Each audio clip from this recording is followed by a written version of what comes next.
की तुम करो बातें, गुलों की तुम करो बातें मगर मैं खार लिखूंगा। गुलों की तुम करो बातें मगर मैं खार लिखूंगा। धनुर्धर पार्थ के गांडीव की टंकार लिखूंगा। रखी हो सरहदों पर देश की जब धड़कने गिरवी, भादों की बौछारों में भी मैं अंगार लिखूंगा। क्या बात है। मां वाणी को प्रणाम करता हूं, पावन मंच को प्रणाम करता हूं। कवि कुल के बड़े कवि आदरणीय दादा योगेंद्र शर्मा जी आज हमारे बीच हैं। सच कहूं तो मैं मंच पर जस्ट अपनी उत्तर पुस्तिका का अवलोकन कराने हेतु उपस्थित हूं। मैं बधाई देता हूं मेरे बड़े भाई दादा मेजर आसाराम त्यागी संस्थान के समस्त पदाधिकारियों को, जो लगभग प्रत्येक वर्ष यह कार्यक्रम करते हैं, तर्पण कार्यक्रम करते हैं। और मेरे सामने यतिमा चेतनानंद सरस्वती जी, शशि दीदी बैठी हुई हैं। मैं सबकी पावन उपस्थिति को, पिंकी भैया, प्रमोद भैया, हीरू भैया सब बैठे हुए हैं। और कोषाध्यक्ष हमारे पंकज त्यागी बड़े भाई और अक्षय त्यागी जी, मैं सबको नमन करते हुए हमारे विधायक जी हैं। 4 पंक्तियों से शुरुआत करता हूं। सबसे पहले मैं चंद पंक्तियां शहीद मेजर आसाराम त्यागी जी और अपने परम पूज्य गुरु यत्न सम्मेलन सरस्वती जी महाराज को समर्पित करता हूं। शक्ति के 9 रूपों का आवाहन करता हूं, क्योंकि यह तर्पण है और इसके बाद शक्ति के 9 रूपों का हम लोग पूजन करेंगे।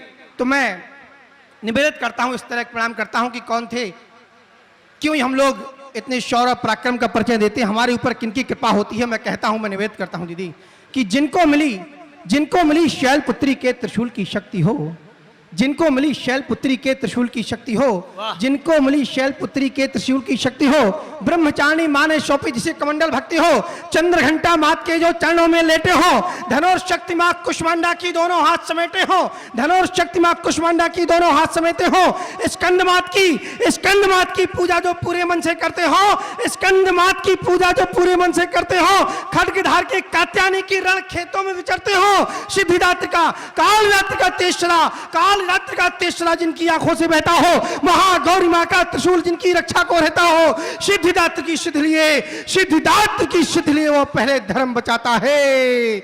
9 माताओं की कृपा पाए हर दुश्मन से बढ़ जाता है। क्या बात है। 9 माताओं की कृपा पाए, 9 माताओं की कृपा पाए हर दुश्मन से बढ़ जाता है।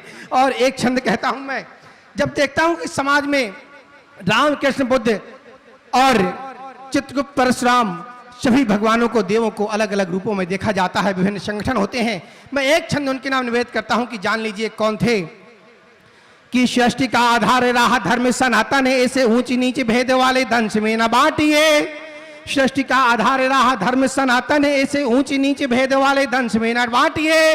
और विधि के विधान को भी बांधते त्रिदेव ही हैं, विधि के विधान को भी बांधते त्रिदेव ही हैं, त्रिदेवों को भिन्न भिन्न अंश में न बांटिए। विधि के विधान को भी बांधते त्रिदेव ही हैं, त्रिदेवों को भिन्न भिन्न अंश में न बांटिए, त्रिदेवों को भिन्न भिन्न अंश में न बांटिए।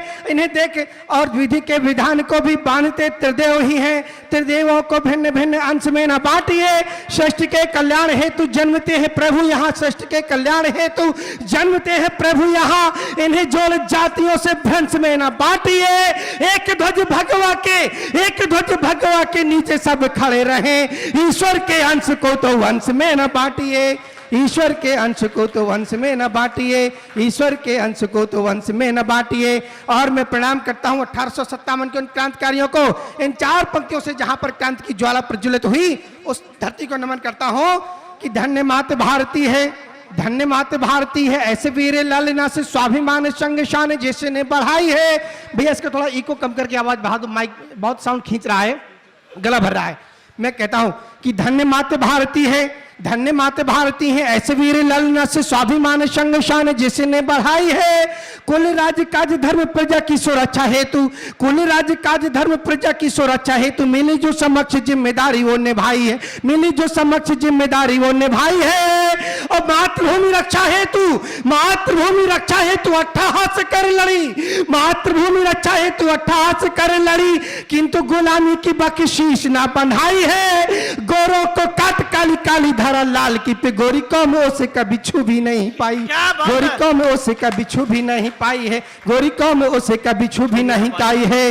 और मैं नमन करता हूं 2 जनवरी 1939 को जन्म लिया उस क्रांतिकारी को, जिन्होंने जो है मात्र 26 वर्ष की अवस्था में, उन्होंने 23 वर्ष की अवस्था में भारतीय सेना को ज्वाइन करने के बाद 1962 के भारत चीन युद्ध में अपने अदम्य शौर्य पराक्रम साहस का परिचय दिया। तभी 1965 के युद्ध में भारत की अति महत्वपूर्ण माने जाने वाली खेमकरण सेक्टर में उनकी तैनाती हुई। और 18 सितंबर की रात को जब आदेश हुआ कि पाकिस्तानी सेना टैंक से लैस होकर पिल बॉक्स में उनके सैनिक भरकर और वो भारतीय सेना पर आक्रमण करने की तैयारी कर रहे हैं, उसी रात इनको आदेश हुआ मेजर शहीद आसाराम त्यागी जी को, आपको आज ही खेमकांड सेक्टर की तरफ बढ़ना है और डोगलाई गांव को आज रात में ही कब्जा करना है। मात्र 1 घंटे के अंदर 22 टैंकों को अपने हाथों से नेस्तनाबूद करने वाले, अपनी सेना को जाट रेजिमेंट को अपने अदम्य शौर्य वीरता पराक्रम का परिचय दिलाने वाले, और उसके बाद भी 5 गोलियां लगने के बाद 22 टैंकों को अपने हाथ से डिफ्यूज किया और 3 दिन बेस अस्पताल अमृतसर में भर्ती रहने के बाद फिर मां गो भारती की सेवा करते हुए इसकी गोद में विलीन हो गए, इसकी गोद में सो गए। मैं नमन करता हूं उसमें सर आसाराम त्यागी जी को। और उन देश के दुश्मनों को 1 छंद के माध्यम से जवाब देता हूं, इसके बाद अपनी मूल रचना पे आऊंगा कि ऊंची बात बोलो नहीं, जुबा का लिखोलो नहीं। ऊंची क्या होते हैं मां भारती के लाल, कैसे शौर्य पराक्रम का परिचय देते हैं कि ऊंची बात बोलो नहीं, जोबा काली खोलो नहीं, वरना जोबा को भी उखाड़ सकते हैं जी। ऊंची बात बोलो नहीं, जोबा काली खोलो नहीं, वरना जोबा को भी उखाड़ सकते हैं जी। और सिंह शावकों से गीदड़ भव की चलेगी ना, दौड़ा दौड़ा मार के लताड़ सकते हैं जी, दौड़ा दौड़ा मार के लताड़ सकते हैं जी। चाहे युद्ध चाहे बुद्ध, जिसे चाहो चुनो तुम, दोनों में ही तुमको पछाड़ सकते हैं जी, दोनों में ही तुमको पछाड़ सकते हैं जी। और सेना ने हमारी घर पाया आदेश तो सीमा पार जा तिरंगा गाड़ सकते हैं जी, सीमा पार जा तिरंगा गाड़ सकते हैं जी, सीमा पार जा तिरंगा गाड़ सकते हैं जी। और इस कार्यक्रम में हम तर्पण करते हैं विगत 1400 वर्षों से जो धर्म और राष्ट्र के लिए बलिदान हो गए। ऐसे ही एक ऐतिहासिक घटनाक्रम मेरे मानस पटल पर हमेशा रहा है। इस कविता को आदरणीय दादा योगेंद्र शर्मा जी मंच पर विराजमान होते हैं और राजस्थान की मिट्टी से आते हैं, भीलवाड़ा से आते हैं। मैं उस महासती मां पद्मिनी की रचना, जिनके बारे में नई पीढ़ियों को बहुत कम बताया गया, बहुत कम पढ़ाया गया और बहुत कम उसका पाठ भी होता है। थोड़ा आगे को रखो भाई, जब दूर से पढ़ो हल्का से, बस अब ठीक आएगा, इसे टाइट कर लो। उन मां पद्मिनी की रचना जिनके बारे में बहुत कम और पाठ्यक्रम में तो जिनका वर्णन ही नहीं मिलता है, तभी कहीं ना कहीं कोई सोनाक्षी सिन्हा को यह देखना पड़ता है कि हनुमान जी बूटी किसके लिए लेने गए थे। कारण उसका यही हमारा पाठ्यक्रम है। मैं उस रचना को रखता हूं। सबसे पहले भूमिका के रूप में दादा पंक्तियां समर्पित करता हूं कि धन्य धन्य क्या है हमारी भरत भूमि, धन्य धन्य ये पुण्य भूमि, ये धन्य हमारी थाती है, धन्य धन्य ये पुण्य भूमि, धन्य हमारी थाती है, धन्य हमारी ये वसुधा जो रत्नों को उपजाती है, धन्य धन्य ये पुण्य भूमि, ये धन्य हमारी थाती है, धन्य हमारी ये अवस्था जो रत्नों को उपजाती है, धन्य हमारी मात, धन्य हमारी ये संस्कृति जिस पर हम गौरव करते हैं, धन्य हमारी आन बान जिस पर हम जीते मरते हैं, धन्य हमारी मातृशक्ति, धन्य हमारी मातृशक्ति जो जग को पाठ पढ़ाती हैं, स्वयं शक्ति के कई रूप धर इस दुनिया में आती हैं। धन्य धन्य में उसी शक्ति के रूपों का आराधक हूँ, लिए हाथ में कलम बना मैं उसी शक्ति का साधक हूँ। हे शक्ति मुझे दो शक्ति, हे शक्ति मुझे दो शक्ति, लिखूं मैं गौरवमयी कहानी को, इतिहासों में दबी हुई उस गोहिल वंश की वाणी को, शशिमयंक समरूप सूर से तेज क्षीर से पानी को, सीता जैसी सती और हारी जैसी बलिदानी को, मुगलों का दम मिटाने वाली मिट्टी राजस्थानी को, शक्ति शौर्य साहस सतीत्व की उस संपूर्ण निशानी को, वीर सिंहिनी पतित पावनी दुर्गा लक्ष्मी कल्याणी को, 16,000 के संग अग्नि में जौहर करती रानी को, 16,000 के संग अग्नि में जौहर करती रानी को। मेरे गुरुदेव यति नरसिम्हानंद सरस्वती जी महाराज कहीं ना कहीं मुझे देख रहे होंगे लाइव वीडियो के माध्यम से। शशि दीदी आ रही हैं, आपको माला प्रणाम करता हूं। प्रमोद बेफिकर जी भी आ गए। देखो एक चीज है, दीदी और प्रमोद भैया आपको जहां भी आप जिस मंच पे भी काव्य पाठ करते हो माला अवश्य पहनाते हैं। ये स्नेह है, बड़ों का आशीर्वाद है, मेरी बहन का, मेरे भाई का आशीर्वाद है। मैं दोबारा पढ़ता हूं अपनी मिट्टी की पंक्तियां कि धन्य धन्य ये मातृभूमि, धन्य धन्य ये पुण्यभूमि, ये धन्य हमारी थाती है, धन्य हमारी ये अवस्था जो रत्नों को उपजाती है, धन्य हमारी ये संस्कृति जिस पर हम गौरव करते हैं, धन्य हमारी आन बान जिस पर हम जीते मरते हैं, धन्य हमारी मातृशक्ति जो जग को पाठ पढ़ाती हैं, स्वयं शक्ति के कई रूप धर इस दुनिया में आती हैं। धन्य धन्य मैं उसी शक्ति के रूपों का आराधक हूँ, लिए हाथ में कलम बना मैं उसी शक्ति का साधक हूँ। हे शक्ति मुझे दो शक्ति लिखूं मैं गौरवमयी कहानी को, इतिहासों में दबी हुई उस गोयल वंश की वाणी को, शशि मयंक समरूप सूर्य से तेज क्षीर से पानी को, सीता जैसी सती और हाड़ी जैसी बलिदानी को, मुगलों का दम्भ मिटाने वाली मिट्टी राजस्थानी को, शक्ति शौर्य साहस सतीत्व की उस संपूर्ण निशानी को, वीर सिंहनी पतित पावनी दुर्गा लक्ष्मी कल्याणी को, 16,000 के संग अग्नि में जौहर करती रानी को, 16,000 के संग अग्नि में जौहर करती रानी को। और कहां से थी वो महारानी महासती मां पद्मिनी? उनके सौंदर्य और शौर्य दोनों रूपों का चित्रण करता हूं कि भरत भूमि के दक्षिण में रमणी क्षेत्र एक आता था, भरत भूमि के दक्षिण में रमणी क्षेत्र एक आता था, जहां वीर विक्रम सिंह जी का धर्म ध्वजा लहराता था, यहां आर्य विद्वानों ने बौद्धों को जाय हराया था, जपनापुरी नरेश ने वैदिक धर्म आर्य अपनाया था। तिनकी पुत्री सकल विश्व में ऐसी एक तरुणाई थी, रूप गुणों में नहीं पद्मिनी की दूजी परछाई थी, देख पद्मिनी की सूरत को कामदेव शर्माता था, उस युवती का नूर निशा को भी दिनमान बनाता था, यौवन की मोहक सुगंध बेला कचनार चमेली थी, नर्म रेणुका से कपोल नक्शे शिख तक अलबेरी थी, चपल चंचला साचितवन भवों का रूप कटारों सा, अधर सुधारत के जैसे उन्माद गंग की धारों था, शाह मेघ से घने केश भी किरण पक्षे लगते थे, शाह मेघ से घने केश भी किरण पक्षे लगते थे, रंध्र नासिका कर्ण पल्लव के महल कक्षे लगते थे, दोनों बाजुएं लहराती जो सरता दिशा बदलती हो, पदचाप मधुर ऐसा जैसे हरनी को लाट भर चलती हो, शोभित मर्यादित क्षेत्र जलधि के बने वक्र से दिखते थे, हाथों की अनगिन रेखाओं में शंख चक्र से दिखते थे, सौंदर्य प्राकृतिक ऐसा था जैसे बसंत इठलाता हो या क्षीर नीर के बीच बैठकर हंस मधुर ध्वनि गाता हो। सौंदर्य प्राकृतिक ऐसा था जैसे बसंत इठलाता हो या क्षीर नीर के बीच बैठकर हंस मधुर ध्वनि गाता हो, उस पर जब श्रृंगार करें तो सुगर सलोनी लगती थी, तीन लोक की सुंदरता भी उस पर बौनी लगती थी, तीन लोक की सुंदरता भी उस पर बौनी लगती थी। और उनके शौर्य पराक्रमी रूप का चित्रण देखिएगा कि रूप गुणों के साथ तेज से भरी हुई छत्राणी थी, ज्ञान ध्यान में दक्ष मन हुआ प्रज्ञ पुरुष ब्रह्माणी थी, युद्ध कला में दक्ष ढाल तलवार चलाने वाली थी, चीर शत्रु का वक्ष भूचाल मचाने वाली थी, जो युद्ध कला में दक्ष ढाल तलवार चलाने वाली थी, चीर शत्रु का वक्ष भूचाल मचाने वाली थी, वो खड्ग हाथ में लेते ही वो शक्ति रूप हो जाती थी, लेकर कटार पर्ची भाले दुश्मन का लहू बहाती थी, वो जगदम्बा थी, काली थी, वो खप्पर वाली होती थी, वो महागौरी माँ के त्रिशूल जैसी मतवाली होती थी, अश्रूढ़ हो दो हाथ बाणों की वर्षा करती थी, उसकी कटार की ताकत से लाखों की सेना डरती थी, बिजली की चपल तरंगों से वो बाण चलाती थी, दंड का दुष्टों के वो मुंडों का ढेर लगाती थी, करती जहां भीषण युद्ध वहां अंधेर दिखाई देता था, गजवाज मनुज की लोथों का बस ढेर दिखाई देता। क्या बात है, क्या चित्रण है, क्या शिल्प है कविता का, वाह। बहुत बहुत स्वागत है जो भी हमारे माननीय अतिथिगण आए हुए हैं, हमारे बीच स्वागत है। में हमारे आज के मुख्य अतिथि पूर्व केंद्रीय मंत्री माननीय मनोज सिन्हा जी उपस्थित हो चुके हैं। मैं संस्था के पदाधिकारियों से निवेदन करूंगा कृपया उनको मंच पर लेकर आए। श्री मनोज सिन्हा जी पूर्व केंद्रीय मंत्री।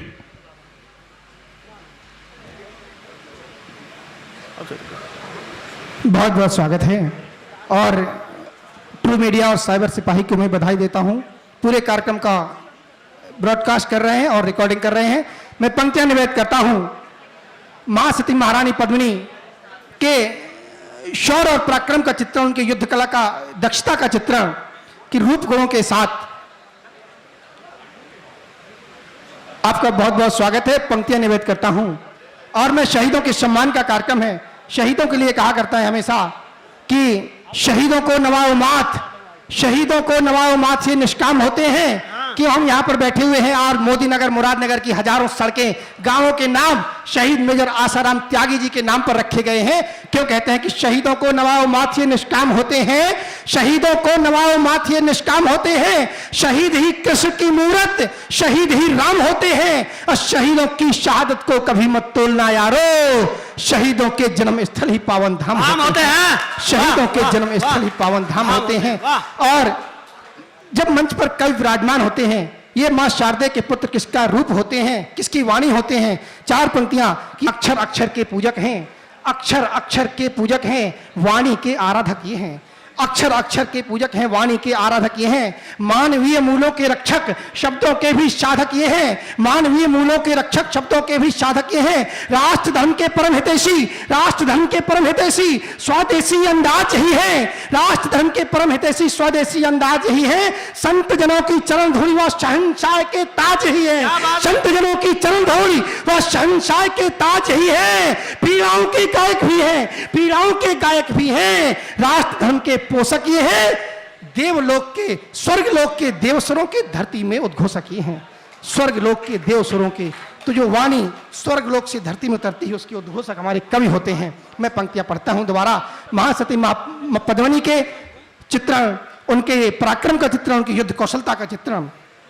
हाँ। जी क्योंकि बहुत जरूरी, कोई बात। हमारे बीच में उपस्थित हुए हैं हमारे आज के मुख्य अतिथि माननीय श्री मनोज सिन्हा जी, जो पूर्व केंद्रीय मंत्री हैं। मैं संस्थान के अध्यक्ष महामंत्री अध्यक्ष नीरज त्यागी जी, महामंत्री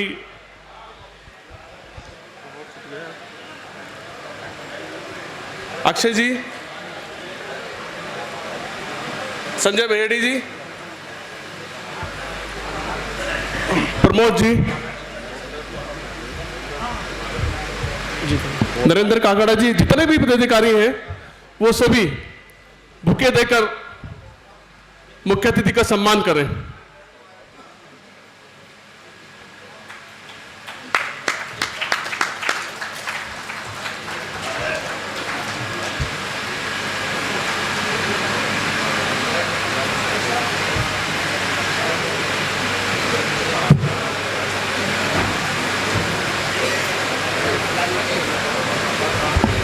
चेतन, चेतन, चेतन, चेतन।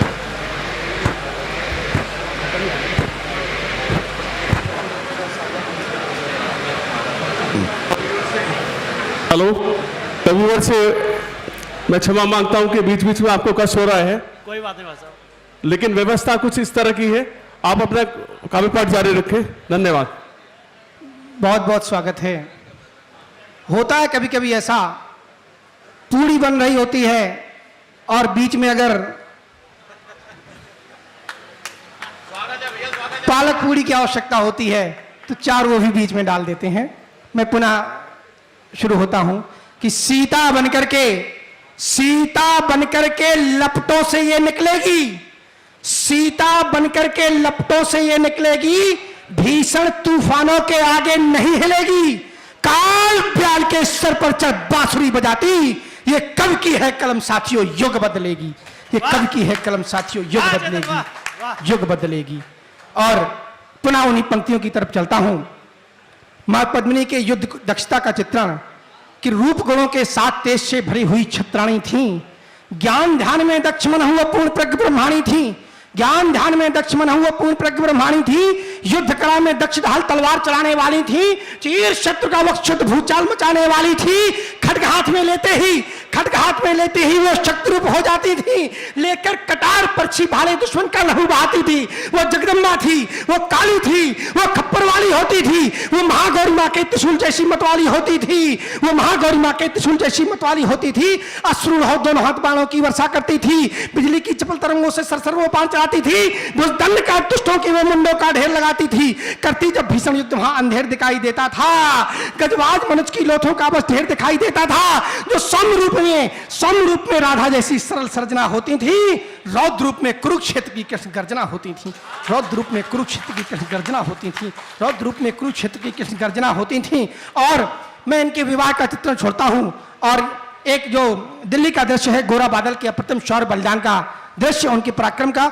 जब महाराजा रावल रतन सिंह खिलजी की कैद से मुक्त होकर वापस दिल्ली आते हैं तो अपने सैनिकों को संबोधित करते हैं। वो कहते हैं कि चला व्यवस्थित राज्य, क्या कहते हैं महाराजा रावल रतन सिंह अपने सैनिकों से कि चला व्यवस्थित राज्य हमारे जनहित नेक विधानों से और सुरक्षित रहा सदा तुम वीरों के बलिदानों से। लेकिन तुमको दिखता जो ये उगता हुआ सवेरा है, क्योंकि सभी राजपूत योद्धा सोच रहे थे कि खिलजी की कैद से जब हम अपने राजा को मुक्त करा लाए तो निश्चित तौर पे बहुत ही वीरता का परिचय दिया है, अब खिलजी दोबारा यहाँ आक्रमण करने की कोशिश नहीं करेगा। तब वो समझाते अपने सैनिकों को कि चला व्यवस्थित राज्य हमारे जनहित नेक विधानों से और सुरक्षित रहा सदा तुम वीरों के बलिदानों से। लेकिन तुमको दिखता जो ये उगता हुआ सवेरा है, उसके आगे मुझको दिखता काली घटा का डेरा है। क्योंकि बैठा शत्रु को दहो देख युद्ध का पानी, अब की खिलजी भेजेगा लड़कों लाखों सैलानी, अब की खिलजी भेजेगा लड़ने को लाखों सेनानी। इसीलिए मेवाड़ वंश की आन तुम्हारे हाथों में, गोयल वंश की आन बान व शान तुम्हारे हाथों में। वीर सपूतो तुमने अपना पौरुष सदा दिखाया है, कितने ही युद्धों में तुमने केसरिया लहराया है। शत्रु दलों में हलचल होती, शत्रु दलों में दहशत होती में केसरिया, शत्रुओं में दहशत होती मेवाड़ी तलवारों से। कितने ही तो गस खाते हैं देख खट की धारों से।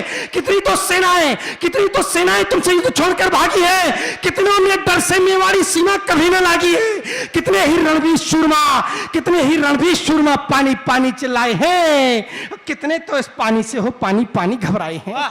कितने ही रणवीर शूरमा पानी पानी चिल्लाए हैं, कितने तो इस पानी से हो पानी पानी घबराए हैं। कितनों की ललकार मास से पुर्जे ढीले हो जाते हैं और सामना होते ही कपड़े गीले हो जाते हैं। और सामना होते ही लेकिन वीरों, लेकिन अब की अग्नि परीक्षा है सबकी शमशीरों की। शाका युद्ध चुनौती होती रण के असली वीरों की। हट जाए वो सैनिक जिनको अंतिम युद्ध गवारा हो, मातृभूमि के ऊपर जिनको और कुछ भी प्यारा हो। चले जाए वो जिनको घर की बेहद याद सताती हो, चूड़ी कंगन बिंदिया रोली जिनको ज्यादा भाती हो। चले जाए वो शाका करने से भी बेहतर जिनको अपना घर लगता हो, और काल से ताल ठोकने में भी जिनको डर लगता हो। चले जाएं वो जिनको घर की बेहद याद सताती हो, चूड़ी बिंदिया कंगना रोली जिनको ज्यादा भाती हो। शाका करने से भी बेहतर जिनको अपना घर लगता हो, और काल से ताल ठोकने में जिनको डर लगता हो। चले जाएं वो जिन्हें जिंदगी की ज्यादा अभिलाषा हो, शेष ने जिनकी तलवारों में भीषण रक्त पिपासा हो। चले साथ में जितने सब इतिहास बनाने वाले हो, शाका की झांकी की सच्ची शान बढ़ाने वाले हो। लाखों की सेना में हाहाकार मचाने वाले हो, स्वयं काल के सम्मुख भी जो ना घबराने वाले। क्या बात है, स्वयं काल के सम्मुख भी जो ना घबराने वाले हो। इतना सुनते ही मेवाड़ी सैनिक सब हुंकार उठे। खींच में से तलवारें जय जय एकलिंग पुकार उठे। जय महादेव जय महाकाल सब एक साथ ही बोल उठे। जय चामुंडा की बोल बाजुओं के सब बंधन खोल उठे। जीते जी इस मिट्टी पर अभिमान हमारा तिवर है। कोयल वंश की आन बान व शान हमारा तिवर है। हम पहन केसरी बाना रण में अब चाल मचा देंगे। खिलजी की सेना को टिड्डी दल सा काट भगा देंगे। रे करो केसरी तिलक रहू से धरती लाल दिखाई दे। कूच करो शाका को बस आंखों में काल दिखाई दे। वाह कूच करो शाका को बस आंखों में काल दिखाई दे। और वह चित्र आपके सामने जीवंत करना चाहता हूं। आप याद करिएगा, सभी दुर्ग के पास खड़े हुए हैं और खुले दुर्ग के द्वार आग का वो दावानल फूट गया। चित्तौड़ी चीते निकल पड़े, गुब्बार रेत का छूट गया। हाथी घोड़े पैदल सैनिक अपने मोहरे तान चले। बर्छी भाले तलवारें ले चुन तीर कमान चले। बच्चे बूढ़े नौजवान सब लिए दुधारी तन बैठे। आंखों में अंगार भरे वो खिलजी दल पर तन बैठे। महाराणा का सैनिक आगे बढ़कर मृत्यु बांट रहे थे। खिलजी की सेना को गाजर मूली जैसा काट रहे थे। महाराणा के सैनिक आगे बढ़कर मृत्यु बांट रहे थे। खिलजी की सेना को गाजर मूली जैसा काट रहे थे। रावल का घोड़ा भी रण में अमर कहानी गाता जाता। रतन सोम को लिए शत्रुओं की सेना पर चढ़ता जाता। एक पल में उधर दिखे दूजे फरार हो जाता था। पलक झपकते हाथी के सिर पे सवार हो जाता था। रावल संहारते मुगलों को वो व्यूह तोड़ता जाता था। मदमस्त हाथियों के टापों से मुड़ फोड़ता जाता था। क्या बात है। वाह रावल का घोड़ा भी रण में अमर कहानी करता जाता, रतन सिंह को लिए शत्रुओं की सेना पर चलता जाता, एक पल में उधर दिखे दूल्हे फरार हो जाता था, पलक झपकते हाथी के सिर पे सवार हो जाता था, रावल संहारते मुगलों को वो व्यूह तोड़ता जाता था, मदमस्त हाथियों के टापों से मुंह फोड़ता जाता था, बर्छी भाले तलवारें वह सरसर बाहर निकलते थे, युद्ध भूमि में पलक झपकते अंदर प्राण निकलते थे, गजवाल मनुज किलो थे, कुछ सौ मेवाड़ी योद्धा लाखों मुगलों को छका रहे थे, शाका करके मातृभूमि का अपना कर्जा चुका रहे थे। क्या बात है, क्या बात है। कुछ सौ मुट्ठी भर मेवाड़ी योद्धा लाखों मुगलों को छका रहे थे, शाका करके मातृभूमि का अपना कर्जा चुका रहे थे, युद्ध भूमि में जगह जगह पर कटे हुए धलमंड पड़े थे, कहीं अश्व के 2 टुकड़े तो कहीं गजों के शून्य पड़े थे, कुछ की अंतड़ियां बाहर थीं, कुछ हाथ बिना चिल्लाते थे, शीश अलग थे कुछ वीरों के धड़ तलवार चलाते थे। मेवाड़ी धरती लाल हुई, शाका का अमर विधान हुआ, मुगल सल्तनत से लड़ते जिन वीरों का बलिदान हुआ, गजवा हिंद, मुगल सल्तनत से लड़ते जिन वीरों का बलिदान हुआ, गजवा हिंद को रोका जिनने, पुष्प उन्हें अर्पण कर लो, जौहर शाका के लाखों बलिदानों का तर्पण कर लो। वाह वाह वाह वाह वाह, जौहर शाका के लाखों बलिदानों का तर्पण कर लो। और दूसरा दृश्य यहाँ शाका की झांकी चल रही है, और दूसरी तरफ महल के अंदर मां पद्मिनी वीरांगनाओं को क्या संबोधित करती हैं, उनसे कहती हैं कि सबकी अस्मत रहे सुरक्षित वो कर्तव्य निभाना है।